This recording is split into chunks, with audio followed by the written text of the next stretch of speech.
change. Here's to the infinite possible ways to love you.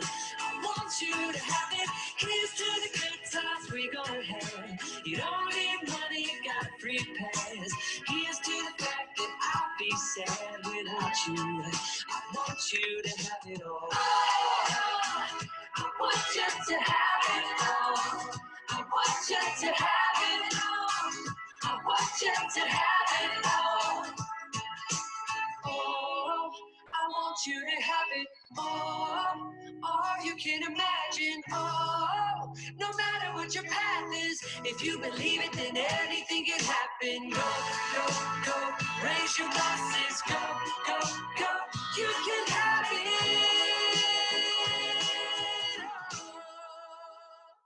Please let me welcome you to my place. This is my place. This is my daughter's space. I've borrowed her space, and these are our pens.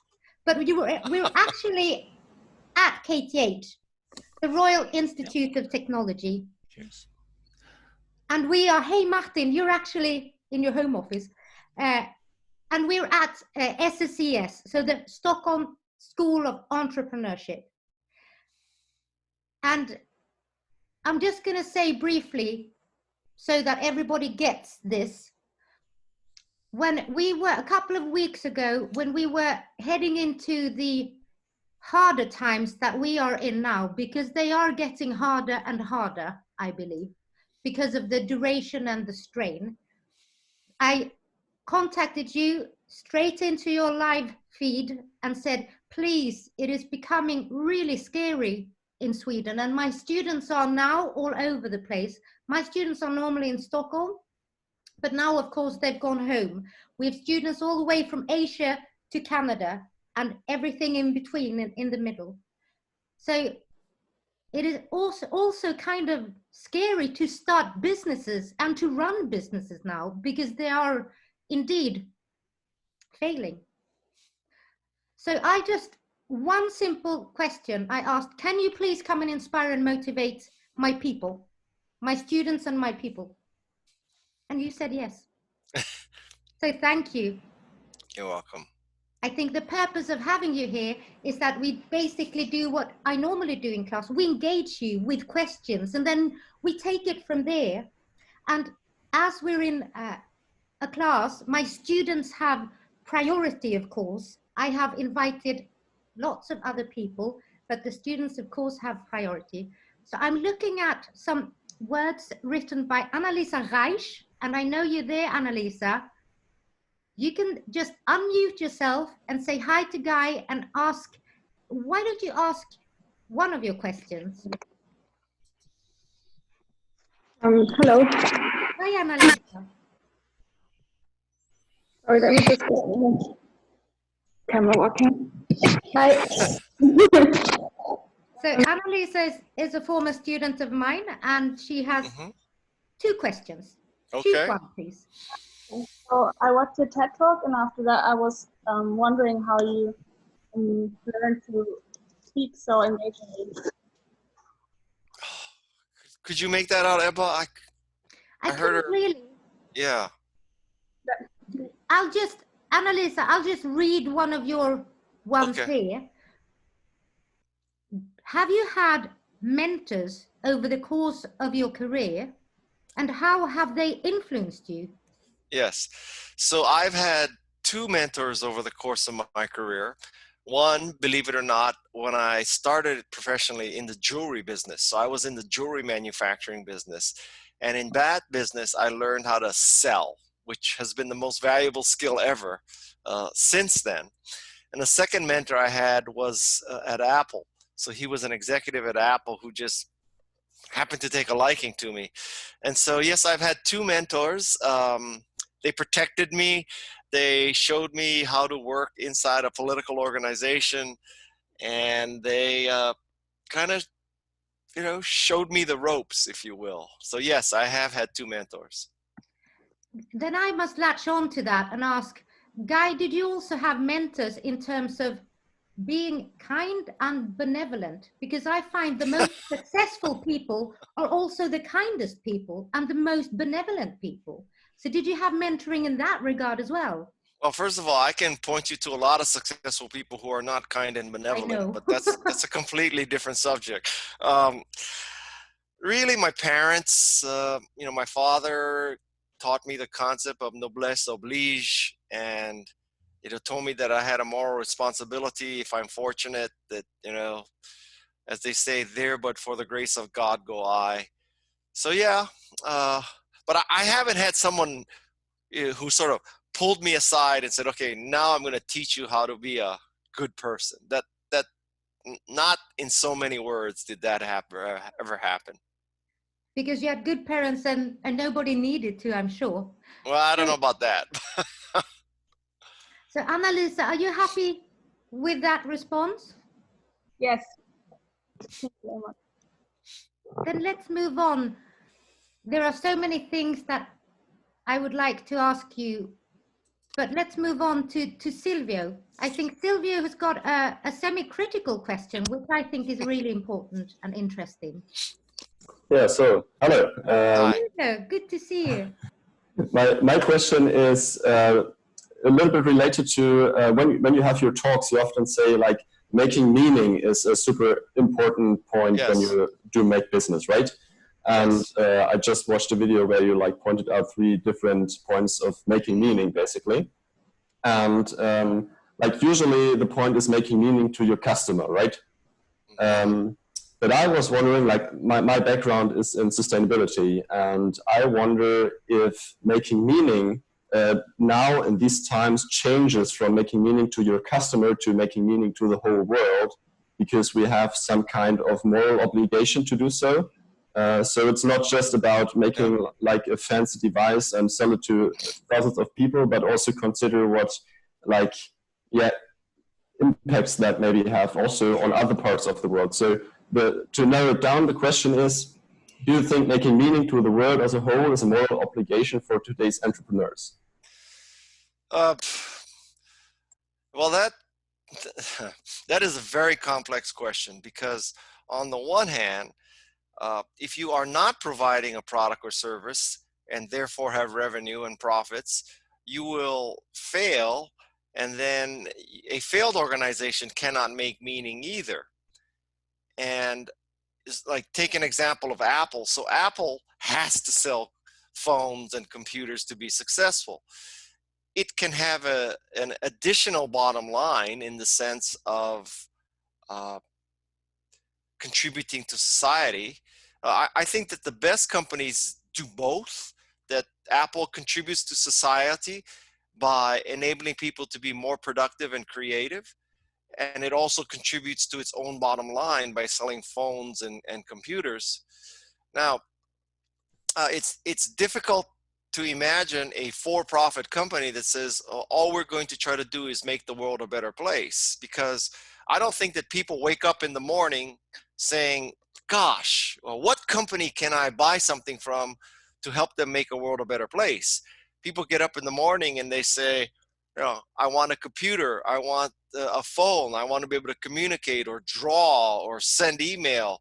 So I can't tell you that I believe that a company can be just so purely good. Now, if you want a good example of something that is probably as good an example as possible, is Patagonia.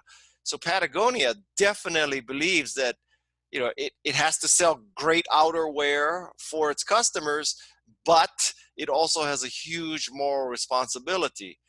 And this in terms of donation of part of its profits, about how it sources its outerwear. So I think Patagonia is an excellent example of having a double bottom line. But I do not believe that you could have a case where every company is only thinking of the betterment of society, because I'm just not that naive. I don't think that's true. You have to be a nerdy teacher and say, read that book. Read the story of Patagonia, because it's a fantastic entrepreneurship journey of a guy who's really into the practice and crafts his entrepreneurship based on his both moral values and love of the practice. So we're going to mix and match a bit, because I know that Siri, a friend of mine, she has a question. So Siri Vikander, you are there. Just unmute yourself and come right out. Hi, thank you for arranging all this, Ebba. Great to be here. See you all. And the question I have for your name is Siri. Yes, isn't it funny? Yeah, Finally, I finally met Siri. Yes, me. and she actually understands my dialect, which is fantastic. This Siri I love. That's me. So whenever you say hi Siri, that's me answering. Now I just put everybody's phone on. So the question I have for you is, what do you think will happen in organizations now as a result of COVID-19 and Corona? Well, that's kind of a general question. I think that we're going to look back and we're going to say that the pandemic forced us to change in many ways that turned out to be for the better. I think companies are learning that remote work can work. I think that companies are learning that in-person meetings are not as necessary as before, that, you know, an email or a Slack can really take the place of a lot of in-person communication. I think that a lot of people will say, wow, I got 2 hours back of my life every day by not commuting. So I got 2 hours back and I'm, you know, as efficient or more efficient. Now, don't get me wrong, you know, there are some jobs where, you know, you can't harvest a field virtually. You got to go into the field, right? So you can't repair a car using Zoom. So although you could teach someone to repair their own car, but so I think it's going to be major changes in the meetings business in particular. And I also think that the gig economy is truly going to prove itself. That for example, for our family, once a week we place an Instacart order. I've not stepped into a market in 30 days. So, you know, I don't know if I ever will. So I can give you some really simple examples from my life. So the other day, my wife cut my hair. I may never go back to Supercuts again. I mean, why, you know, why would I do that anymore? And so I think it's going to change a lot of things. People's expectations are very different now.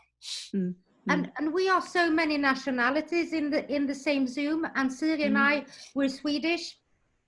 Maybe you didn't see that, guy, but I'm very blonde and I have blue eyes.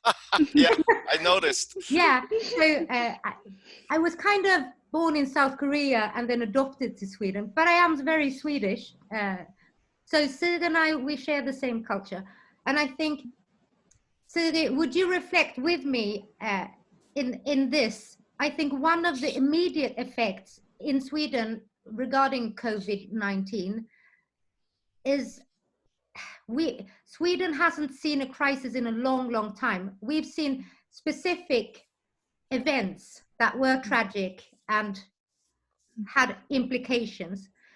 But here we were faced by a tsunami that came over over our country. And I think one of the implications, would you agree, Siri, that people did kind of what we are doing. We are saying, I can't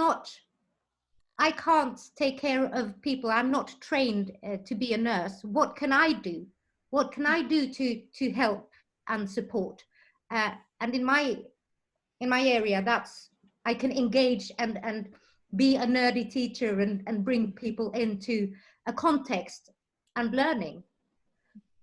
But to show up and be sort of a bit, show solidarity, I would say that's an implication of COVID in the immediate phase. What would you say, Siri?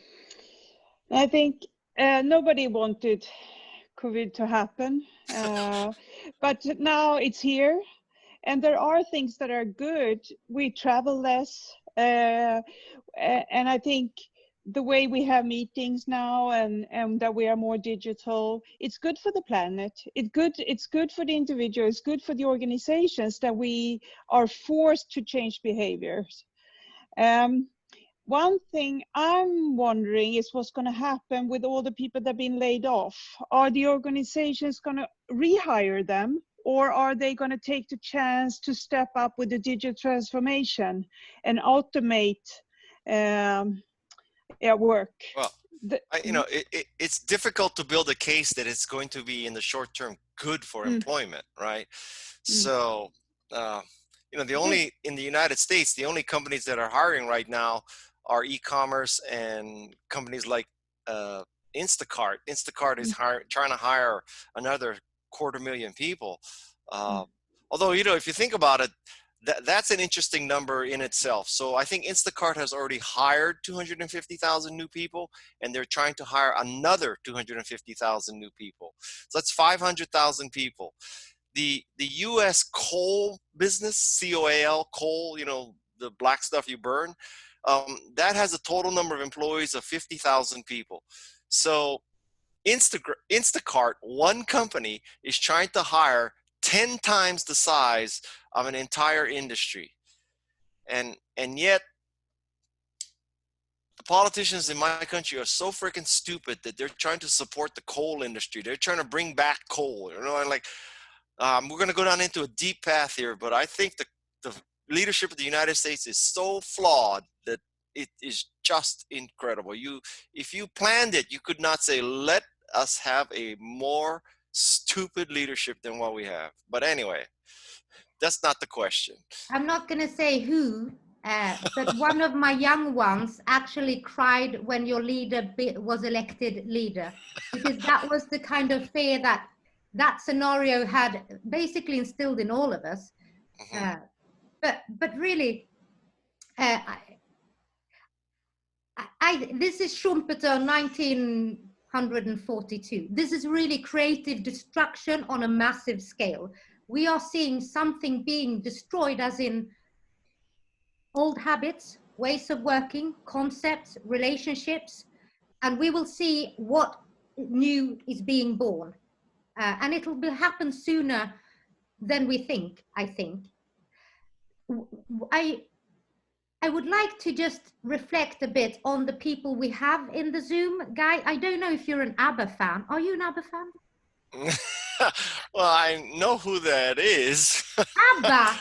It's like the major Swedish export. It's what makes me get up in the morning. Well, that and Volvo, yeah. Yeah, so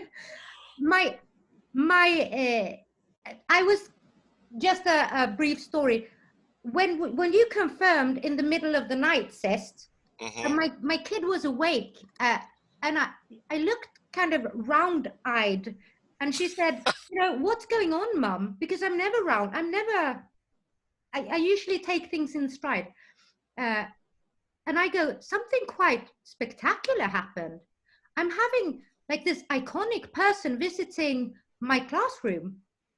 And she says, is that like Ariana Grande coming to the class? And I go, no, babe. It's like the whole of the ABBA cast coming to your class. Tell her it's Jackie Chan. She likes music, not so much the thingy. So, I have a question for you guys, all right? So I'll tell you, from the United States looking out, what we think of Sweden is not enforcing social distancing. Yeah. Sweden is not doing anything like this. And Sweden is claiming that they're going to achieve herd immunity. And when I hear that, I say to myself, how do you achieve herd immunity without a vaccine unless you're willing to say 30% of the people can die, and when those people die, fine, we'll all be fine. So, what is going on in Sweden? How are you truly doing this? Because from the United States, I just don't understand what you're doing. I think from many angles around the world, we are not understanding what we're doing. Leif Edvinsson, I saw that you were there, Leif. Do you want to reflect? Leif is one of the greatest thinkers in Sweden and has been for many, many decades. Okay, tell me what's happening. Leif, do you want to reflect on this? Because it's something for us all, and certainly the young'uns. Hey, Leif. I think he's checking with Donald Trump right now. I think I'm trying to unmute you, Leif. I can't unmute you. Can you unmute yourself? Unmute, yeah. No, perfecto. Perfetto. Very good. Thank you, Ebba, for arranging this. This is a great honor to be participating in, and I do think that the issue is navigating. I'm very fond of navigation, and perhaps we are not reading the map yet about your question of what will happen with herding and things like that. It might be that the statistical navigation is totally wrong, both in Sweden and some other countries. We will see. But navigation is based on three-dimensional navigation, and we are not there yet. We are talking about number of dead people, number of hospitalized people, but actually the most important citizens are probably the kids. And they are not in the equation yet. Isn't that interesting? We're talking about the old people in places. Instead of seeing how we can support the youngsters, we put them into schools and take it for granted that they are not getting infected. But that might be a serious question down the road. So I do think that the issue is the leadership. And we probably don't have the leadership in Sweden either. Perhaps we have an open leadership instead of closing down. But that is halfway, so to say. We need to add to that the third dimension, the longitude dimension, which is the vector instead of altitude and latitude only. So is that a shorthand way of saying you don't know what you're doing either? Well, do you do that when you are at sea and it's stormy weather and the tsunami is hitting you? Do you know what to do? Exactly. No. It's exactly how I describe VUCA, Leif, and everybody. I do research and talk about volatility, uncertainty, complexity, and ambiguity, VUCA. It comes out of the US from the military in the 90s. So that's exactly how I depict it. It is navigating with no stars on a stormy sea, and you're not certain of what you have left, and you are certainly not certain of where you're going. You're almost not certain of who is there and how it's going to go. That is VUCA in a nutshell. And what if your captain? What if you don't know if your captain thinks the world is flat or round, though? Well, that is a very good question. But do you know the speed of the rotation of the Earth? Well, I'd be happy if I knew they knew the Earth is round, not flat. Let's just start somewhere simple. And it is round. But think about the following. The speed of rotation that helps you to get the longitude is roughly 1,600 kilometers per hour. So if you were driving with that, you would get a speed ticket. I'm going to cut you off now because I'm going to take a question from a student. Basically, we can agree that we're a bit like this about Sweden all over the world, also in Sweden. But let me ask. I'm going to ask. Ebba, we had one question on the chat. I know, but let's just do Michael first because he was first in line. Perfect. I'm a Swedish person. I'm very orderly, so we take people in line. Great, let's do that. Michael Butley, how are you, dear? I'm fine. Hi, thanks for being with us today. My question is this.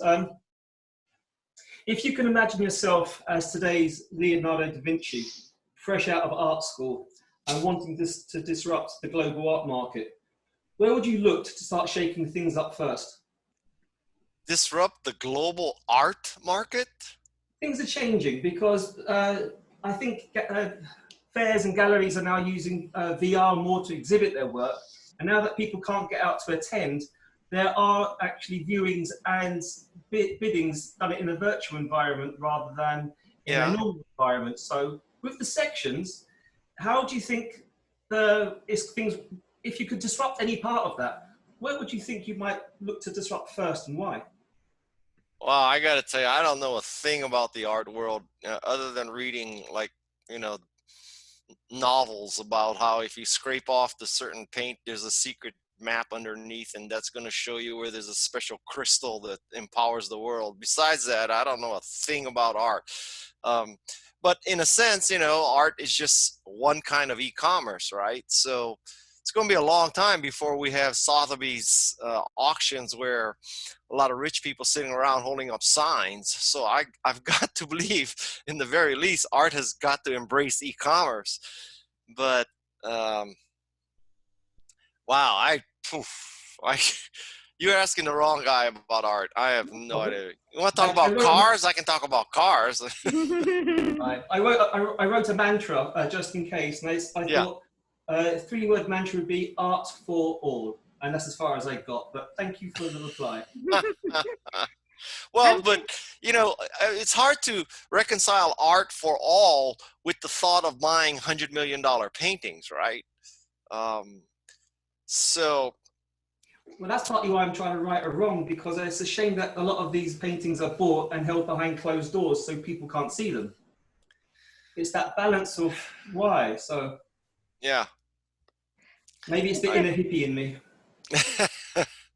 Also a huge question, which to be honest, I don't think that Guy is the right guy to answer, because if Guy would be a covert and hidden person, he wouldn't be here with us. So I think there's a paradox in that question, which is difficult to resolve in real time.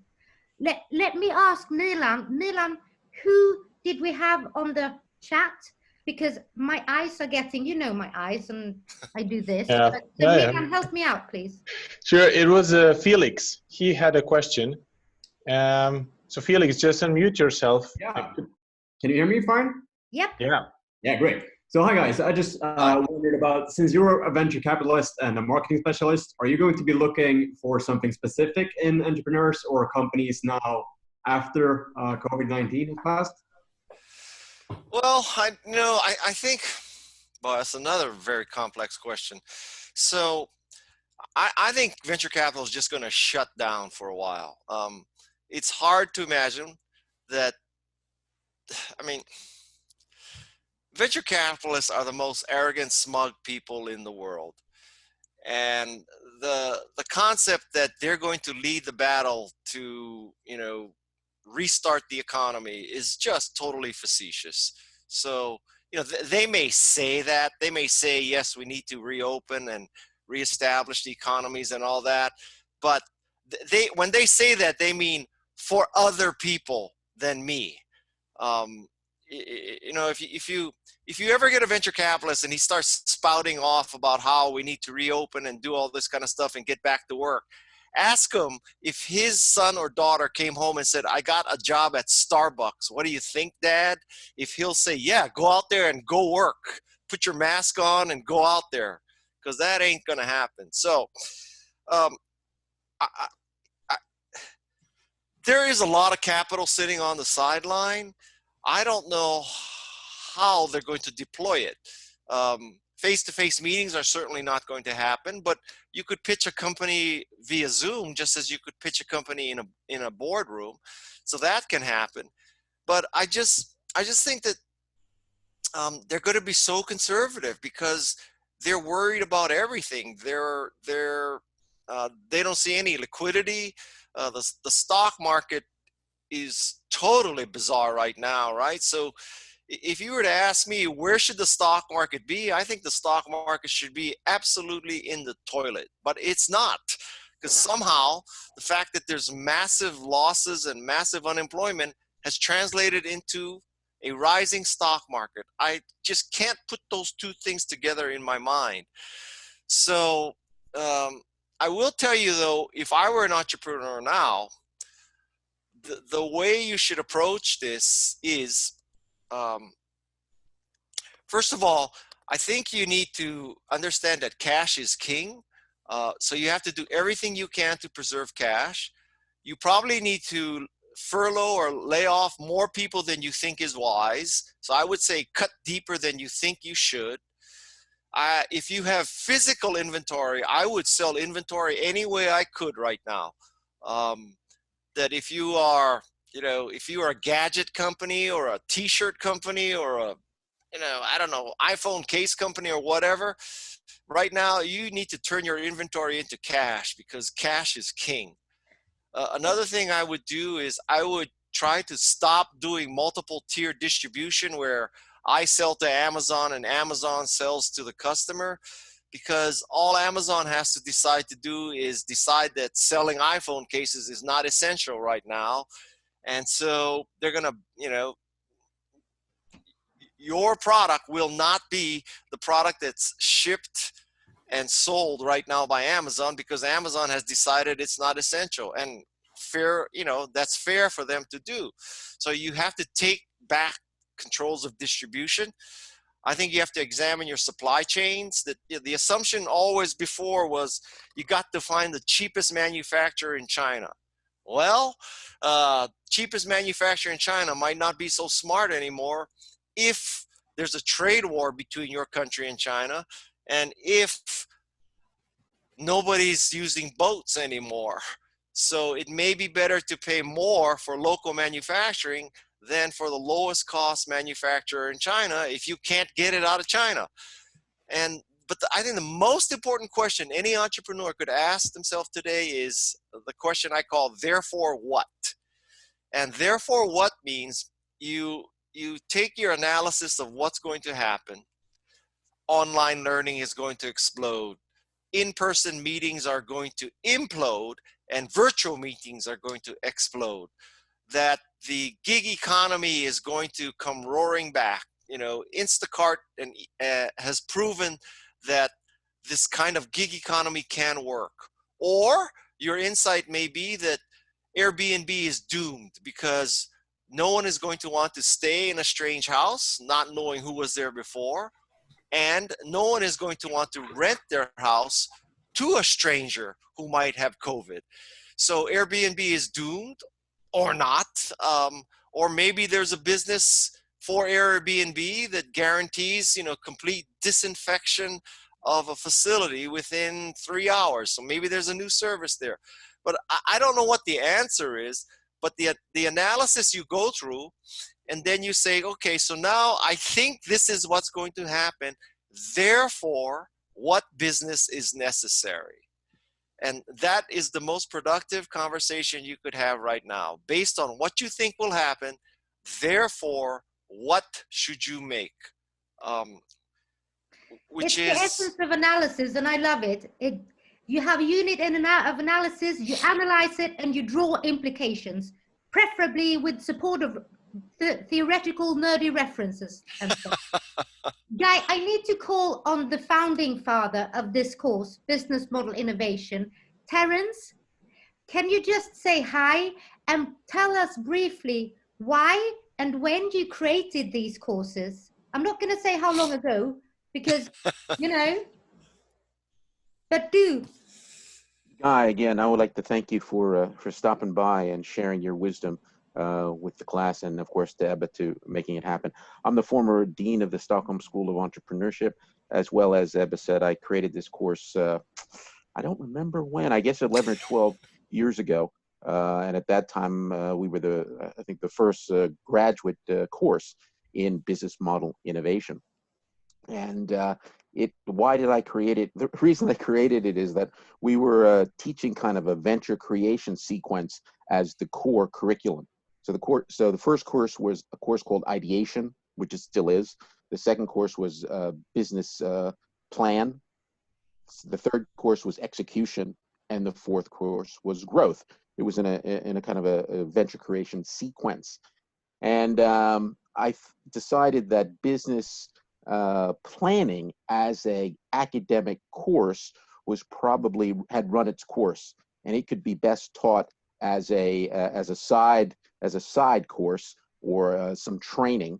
And we really needed to look at how does the organization create and distribute value. And so we came up with this this business model innovation course.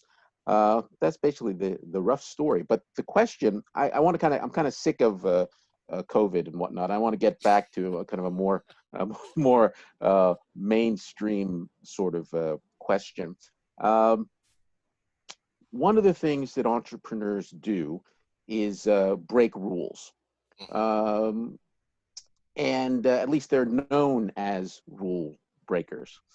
And you and I know that, yes, certainly entrepreneurs break rules, but they also follow rules as well. And so I'm not sure this is a question per se, but I would like for you to share your thoughts on this. Is how does an entrepreneur develop the judgment to know which rules to follow and which rules to break? Don't you have any easy questions? So again, I think you don't have to answer it. Just your thoughts. No. You do have to answer it because it might save my career, guy. You do have to answer it. So my thought here is that I think the North Star for entrepreneurs is the concept that a company purpose is to create customers, right? So it's not to raise money.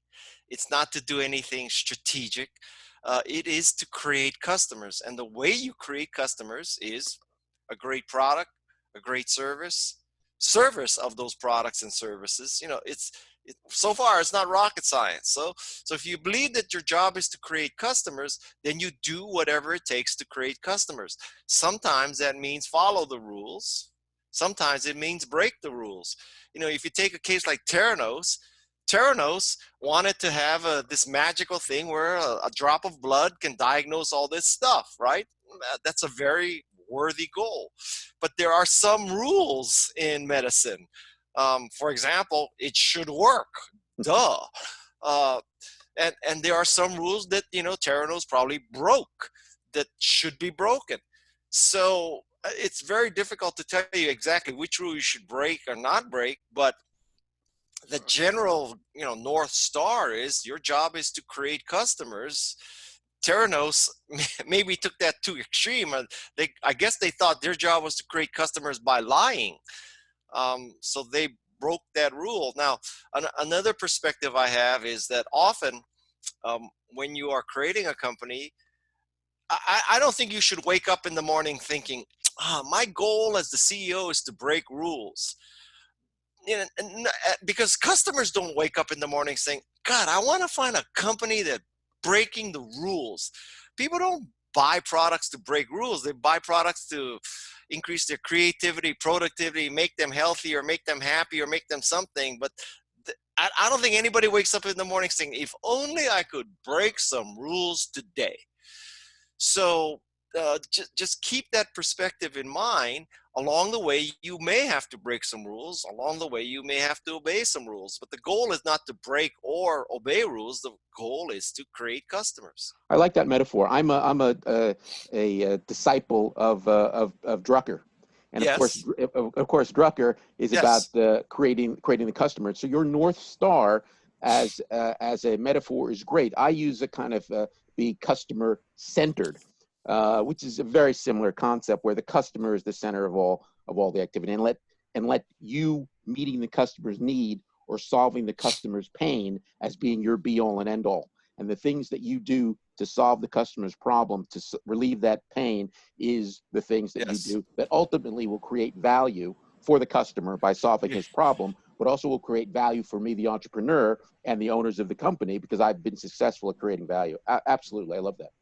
Terrence, Terrence, you and I may be the only two people who know who Drucker is on this call. You understand that, right? You may be the only ones who met him, but we certainly know who he is. But guys, you two heavyweights, and I'm not being offensive here. I'm going to challenge you a little bit and say, with my students, and it's really not gender related or age related, it's not that easy as to be pleasing by choice of a customer product or service. It's not just the customer jobs to be done has certainly been rendered more complex by the will to save the planet, to create sort of wealth for everybody, success. The sustainable goals of the UN are not just there for show in terms of my students. They're there for real. And the ventures that I see coming out of Stockholm today that we work with in this course, I also see that sometimes they make hard choices between taking the money or abiding by their values, and they stick with their values. So my point is, it is becoming more complex, and I think that values and authenticity, for lack of better words, is certainly coming into play now, more so in VUCA than before. Because Guy kind of already addressed this, that the economic and financial sustainability is intertwined with the social and environmental sustainability. And you need to have both. If you're not in business, you can't help anybody. So you have to do both. And I think sometimes, especially in Sweden, we focus more on the, or at least we focus less on the financial and economic sustainability, and we focus too much on the green and the social and the environmental sustainability. And there needs to be a balance for long-term sustainability.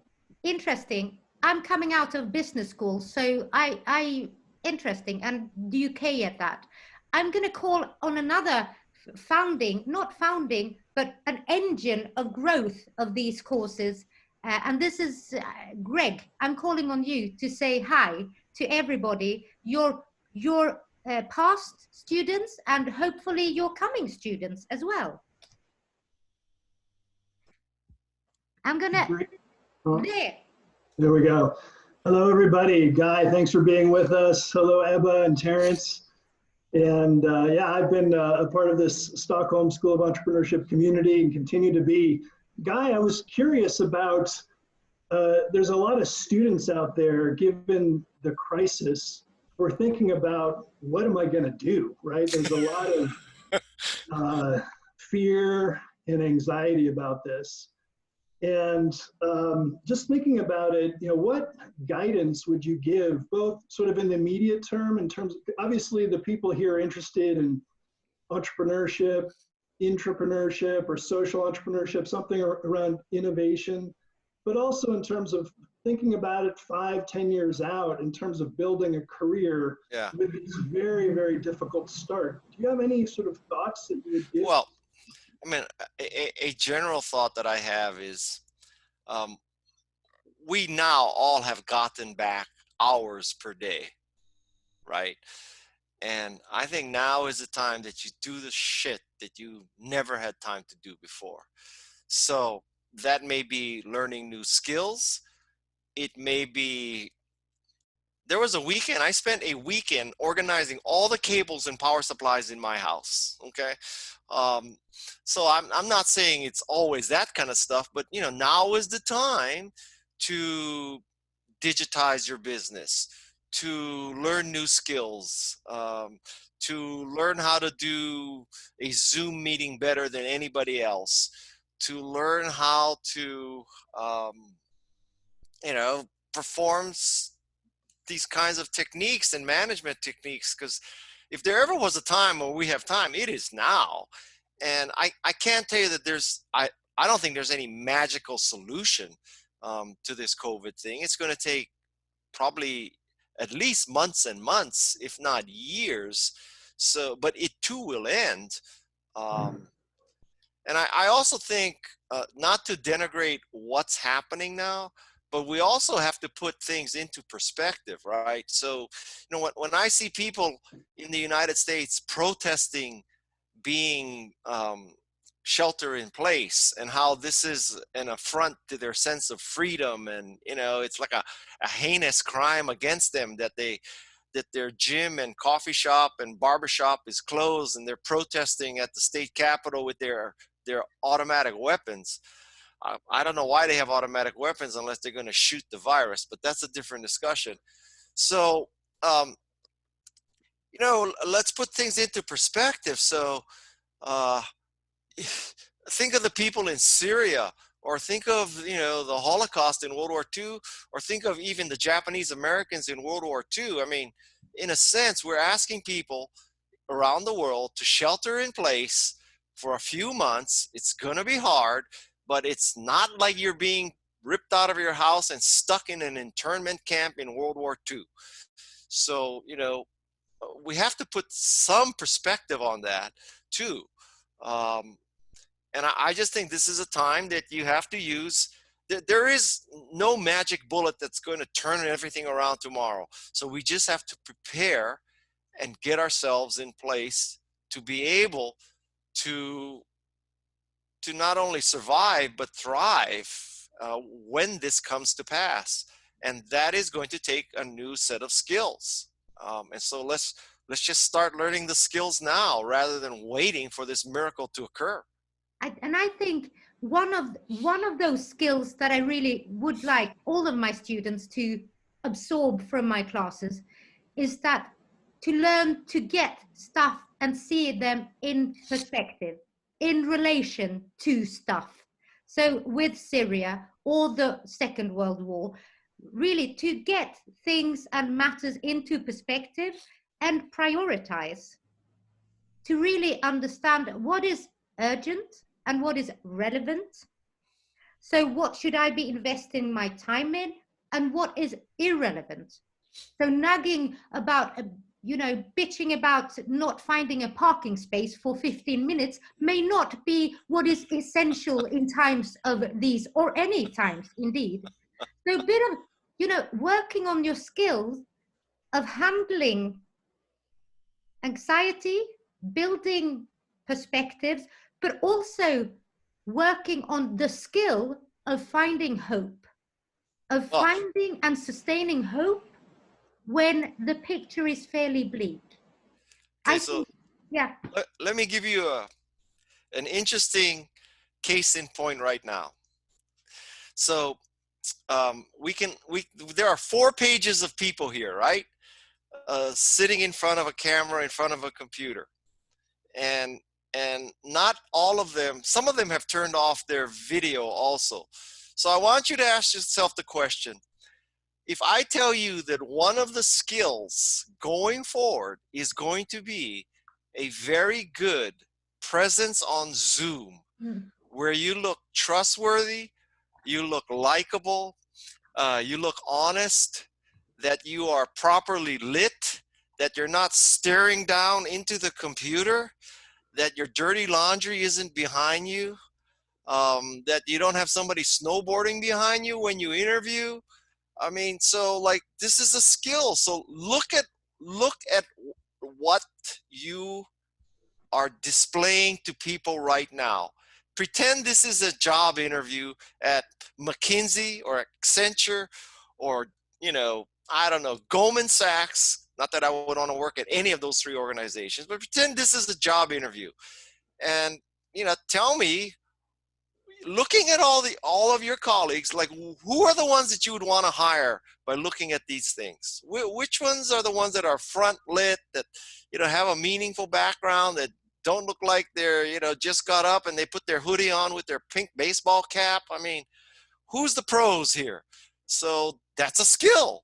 And I think you need to practice that skill, not to be critical of, you know, Felix with his pink hat, but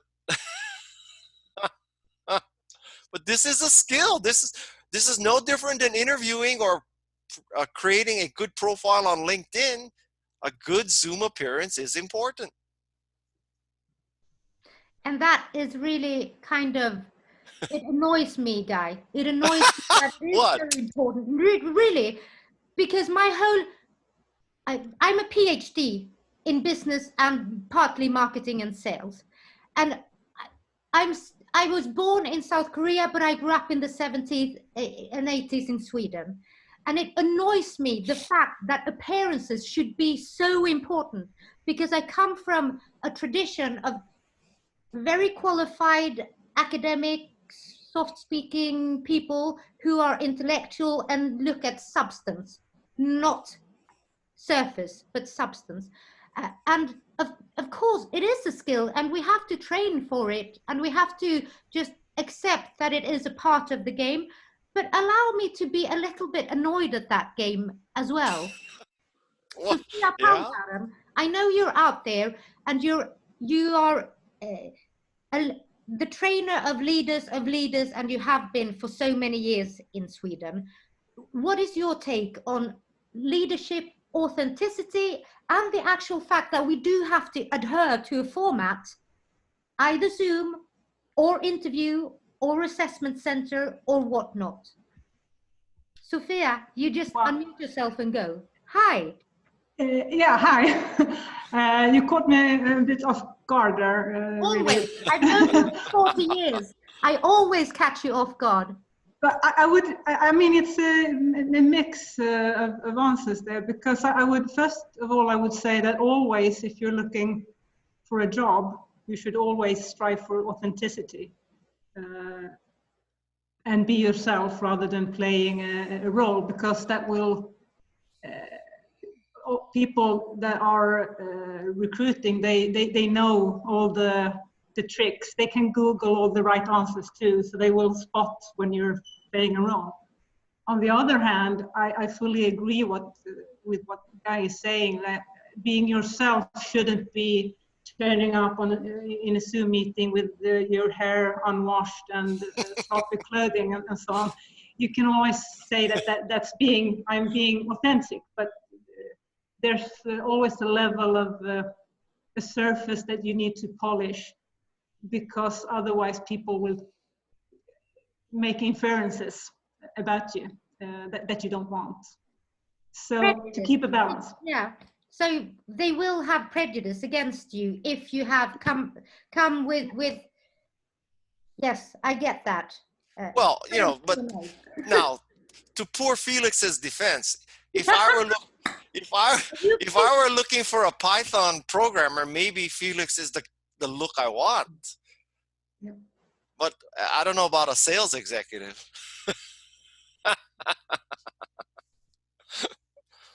The thing is, we won't be the ones recruiting very soon.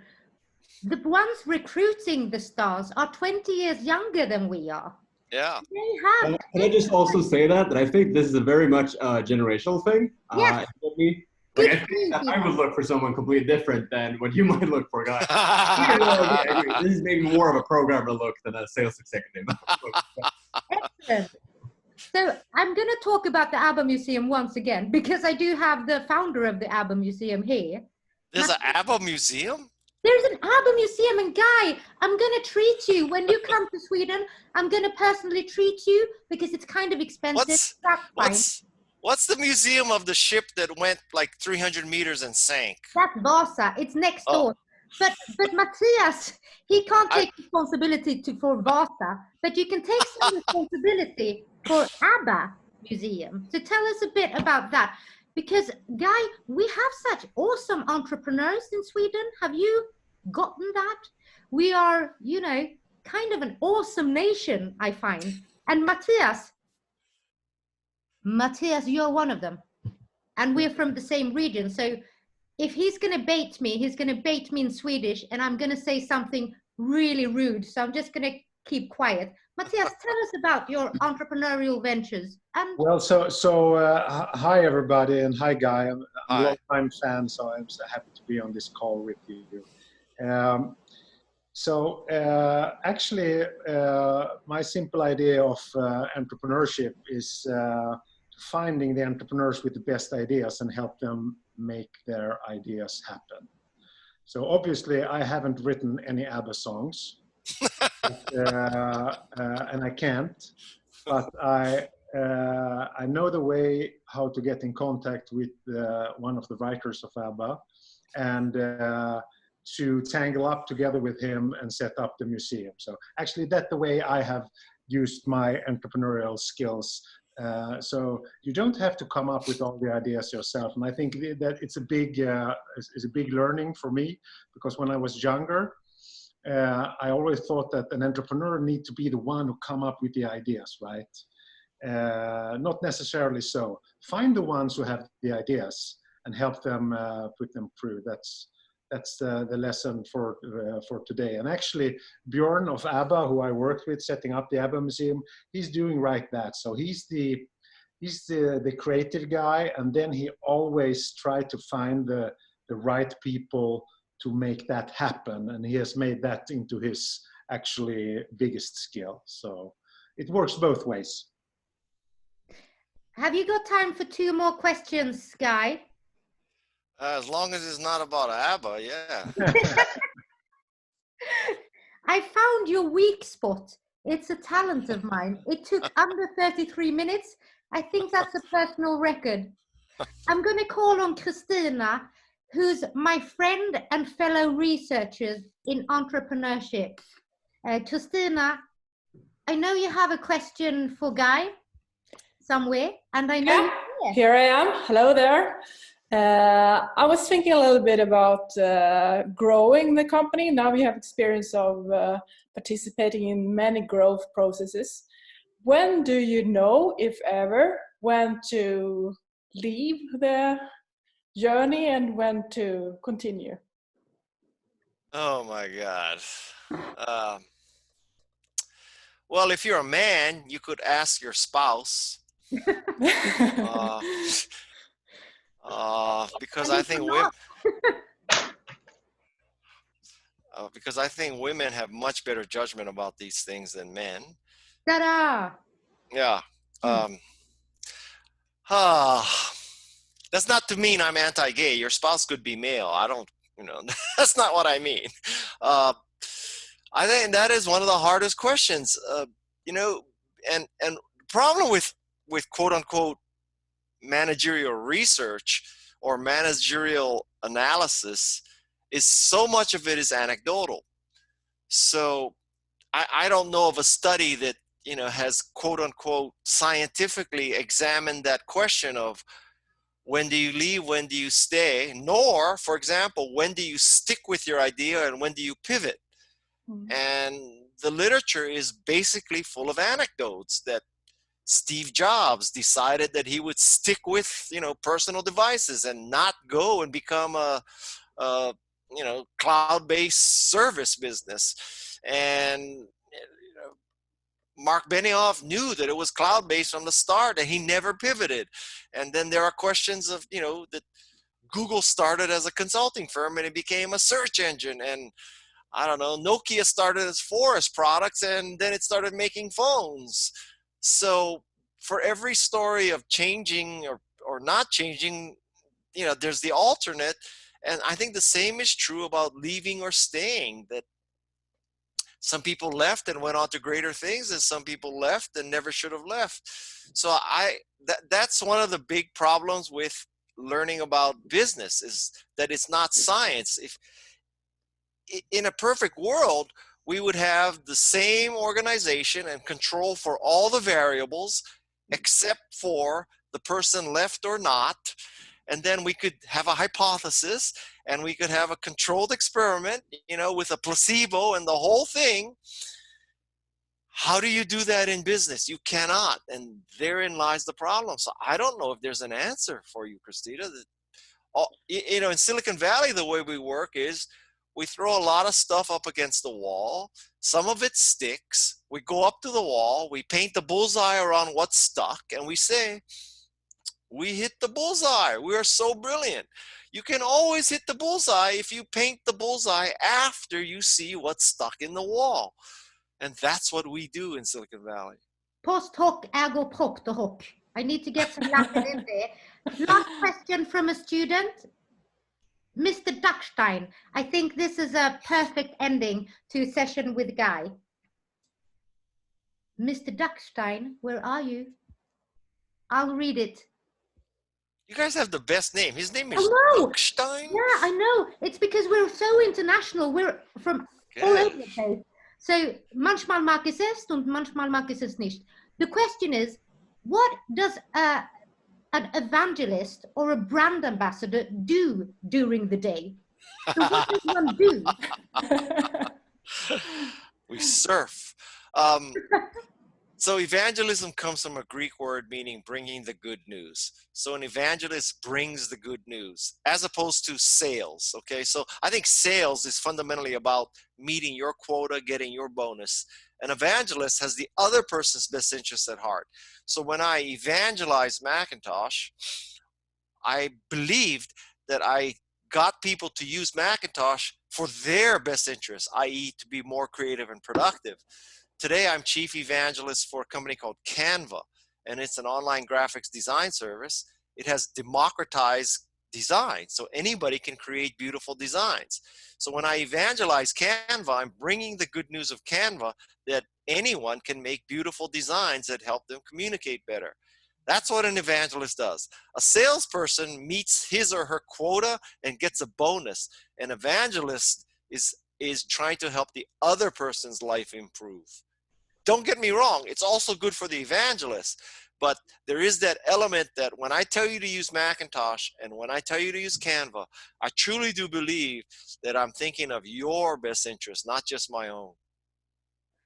I think those are fantastic final words. I have one more question for you. Go. Do any of you know Greta? I mean, personally? The guy who discovered Greta, he's busy, but he can come and visit us some other day. Guy, I'll hook you up because he's an interesting guy also. Well, I don't know if you know, but I have this podcast called Remarkable People.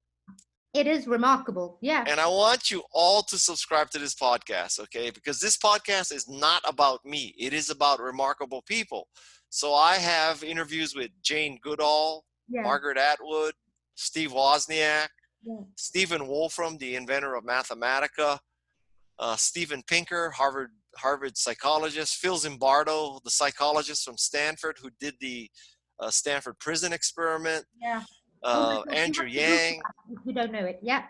So I don't have ABBA yet, but if you want some insights into what made people remarkable, my podcast is very useful for that. And I think what I like also about the podcast and the fact that, Guy, I want to pitch this to you. I would like to interview you for your podcast because you are indeed a remarkable person in so many ways. But I think the red thread that I see across your selection of remarkable people is that they stay curious and they want to know and find out and they investigate and they embrace people and phenomenon, not based on, money or looks or anything, but that there is a core of something of substance that you want to get into. I would tell you that I believe you're right, that the curiosity is one of the common threads, but another common thread and very important for all of you is the concept of grit. Oh yeah. And grit means all of them truly worked very hard a long time. None of it is this instant phenomenon thing. Nobody in my podcast is simply famous for something that was a quick hit, a one-hit wonder. As I look back on my life, if there is one quote secret to my success, although it's not a secret, it is grit. Yeah. If you gave me two people, one smart and one gritty, I would take the gritty person all day. Indeed, so would I. And there are a couple of TED Talks that I put in front of my students always. It's yours. It's The Power of Introverts, Susan Cain. And it's Angela Duckworthy on grit, on the phenomenon grit, and how she, as a teacher of young kids, can see and support the young students who are talented but not tenacious. And to build tenacity is a key skill set. Well, I would say that what should be required reading for any of you who, if you're interested in grit, is a book called Mindset. God, who is the author of Mindset? I'll Google that.